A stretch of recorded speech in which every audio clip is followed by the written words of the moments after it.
High আমার প্রিয় ছাত্রছাত্রী, এখন আমি আলোচনা করতে চলেছি ক্যালকাটা ইউনিভার্সিটির আন্ডারে যারা পড়াশোনা করছে, সেকেন্ড সেমিস্টার স্টুডেন্ট যারা, তাদের জন্য ইএনভিএস থেকে কিছু ইম্পর্টেন্ট শর্ট টাইপের কোশ্চেনগুলো নিয়ে আলোচনা করছি। তো দেখো, সাইলেন্ট ভ্যালি কোথায় অবস্থিত? কেরালা। কোথায় চিপকো আন্দোলন শুরু হয়? উত্তরপ্রদেশ। 1978 সালে ভারতের কোথায় একটি ভূমিধস ঘটেছিল? উত্তরকাশী। কোন ধরনের বৃদ্ধি বিন্যাসে জনসংখ্যার বৃদ্ধির হার অত্যন্ত দ্রুত হয়? যে আকার।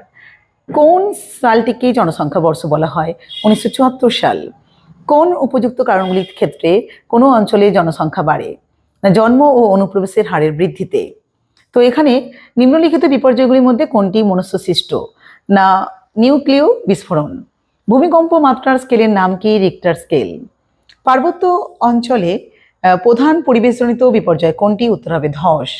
না ট্রপিক্যাল সাইক্লোনে বায়ুর বেগ কত থাকে? 20 থেকে 40 নট। মোটর যানবাহন সংক্রান্ত দূষণ নিয়ন্ত্রণে কি ব্যবহার করা উচিত?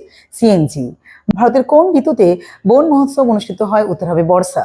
বসুন্ধরা দিবস উদযাপিত হয় কবে? 22 এপ্রিল।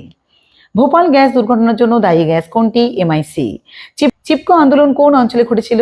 তেহরি গাড়োয়ার অঞ্চলে। পৃথিবীর গড় তাপমাত্রা কত? 15 ডিগ্রি সি। বাস্তুতন্ত্রে শক্তি প্রবাহ কি ধরনের? একমুখী। আয়নিত বিকিরণ মাত্রার এককে কি বলা হয়? আরএডি। পশ্চিমবঙ্গে আড়াবাড়ি মডেল বিখ্যাত কি কারণে? না যৌথ বন ব্যবস্থাপনার ক্ষেত্রে। আচ্ছা, পানীয় জলে আর্সেনিক অনুমোদিত মাত্রা কত? 0.005 মিলিগ্রাম পার লিটার। বি ও ডি নিম্নলিখিত কিসের গুণাগুণ নির্ণয় করে? না জলের। পরাগ রেণু থেকে কি রোগ হয়? অ্যালার্জি। ভূমিকম্প একটি কি ধরনের বিপর্যয়? পরিবেশ। ভারতবর্ষের একটি প্রধান পরিবেশ আন্দোলনের নাম লেখো। চিপকো। বন্যা একটি কি ধরনের বিপর্যয়? প্রাকৃতিক বিপর্যয়। ডেমোগ্রাফিক কোসেন্টের নিম্নমুখিতা জীবনযাত্রার মানের কি নির্দেশ করে? উন্নতি। চিপকো কি রক্ষা করার জন্য আন্দোলন? বনাঞ্চল। জনবিস্ফোরণ পরিবেশের কি করে? অবক্ষয়। জনসংখ্যা, পরিবেশ ও উন্নয়ন পরস্পরের সাথে ঘনিষ্ঠভাবে কি না সম্পর্কযুক্ত। কে নর্মদা বাঁচাও আন্দোলনে নেতৃত্ব দিয়েছিলেন? মেধা পাটেকর। ঘূর্ণিঝড় একটি কি ধরনের বিপর্যয়? উত্তর হবে প্রাকৃতিক বিপর্যয়। চিপকো কথা শব্দটির অর্থ কি? জড়িয়ে ধরা। জনসংখ্যা বৃদ্ধির 3টি মূল নিয়ন্ত্রণ উপাদান কি কি? উত্তর হবে জন্মহার, মৃত্যুহার এবং অভিবাসন। লোহাচূর্ণ থেকে কোন রোগ হয়? সিরোসিস। রাষ্ট্রসংঘ মানবাধিকার সম্পর্কিত সর্বজনীন কবে ঘোষণা করেন? 1976 সালে। এনভায়রনমেন্টাল এথিক্স নামক পত্রিকাটি সর্বপ্রথম কবে প্রকাশিত হয়? 1979 সালে। এইচআইভি-কে নামকরণ কে করেন? না লুক মন্থানিয়া ও রবার্ট গ্যালে।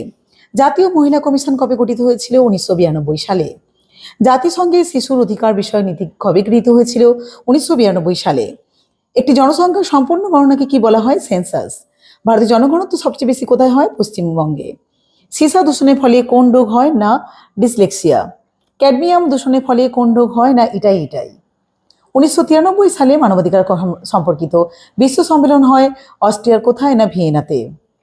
পরিবেশ ধারণ ক্ষমতা প্রভাবিত হয় কিসের দ্বারা? জনগোষ্ঠীর বৃদ্ধির দ্বারা।